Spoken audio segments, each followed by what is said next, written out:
Hey everybody, KC here.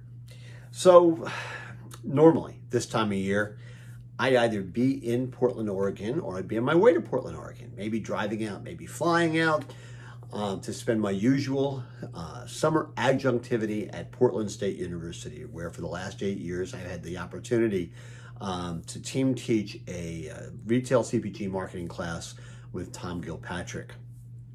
Alas, that is not going to happen this year because, the pandemic, right?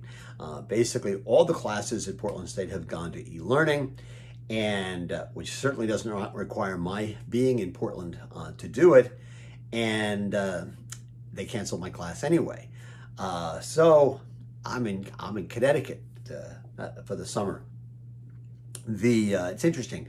At one point earlier this year, Mrs. Content Guy had said to me, it'd be nice if maybe you didn't spend quite so much time in Portland as you do during the summer and maybe spend a little more time at home. She comes out for part of it, but not for the whole thing. And I said, yeah, I'll spend a little bit more time at home this summer. If that make you happy?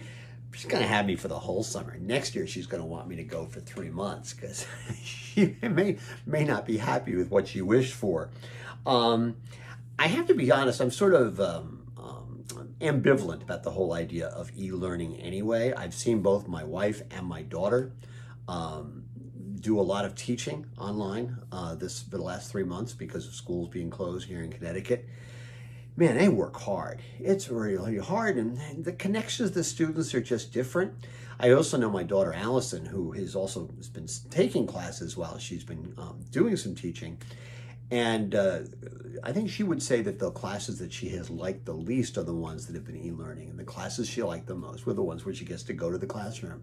And I think that's partially because she loves connecting with professors. She loves talking to the teachers. If they're a guest, she loves connecting with them and being able to have a kind of a free-form exchange of ideas. That's where she thinks a lot of her education comes from. And she's a chip off the old block in that way, because that's what I love about being in the classroom. I mean, for the last 8 summers, I get to go into the school, we bring in executives, we have this great colloquium where we talk about their careers, when we talk about where they think the world is going, and the students get involved. And I've had wonderful executives who've come in over the years to spend time with the students, and I think they really, really enjoy it. And so, I'm really going to miss it, but this is not the kind of thing I would have had much of a desire to do on an e-learning basis anyway. Maybe I'll teach guest lecture via Zoom or something like that once or twice this summer, but it's just not going to be a gig.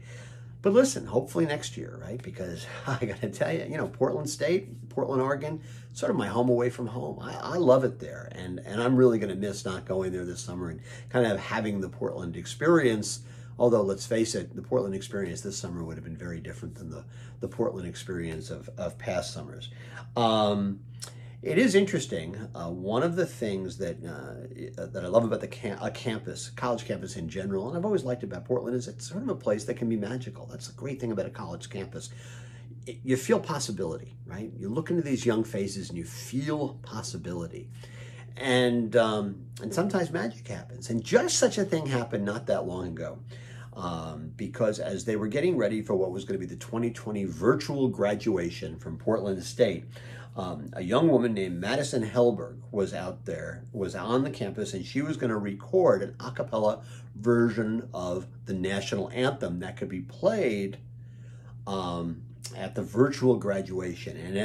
And when they were recording it, when they were taping it, a gentleman came up and said, "Ooh, can I sing with you?" at some point. And they figured, oh, sure, well, we can try it that way once. What could happen? What they didn't know is that the gentleman's name was Emanuel Henreid. And Emanuel Henreid is an opera singer. He sings with the Portland Opera and a number of other opera companies, and he is quite accomplished. And so, if you look below the video that you're watching right now, you're going to see a YouTube video of this wonderful version of the national anthem recorded on the campus of Portland State University, Portland, Oregon, a place I'm going to miss desperately this summer and look forward to getting back to hopefully next year. Anyway, that's what's on my mind this morning. And as always, I want to hear what's on your mind.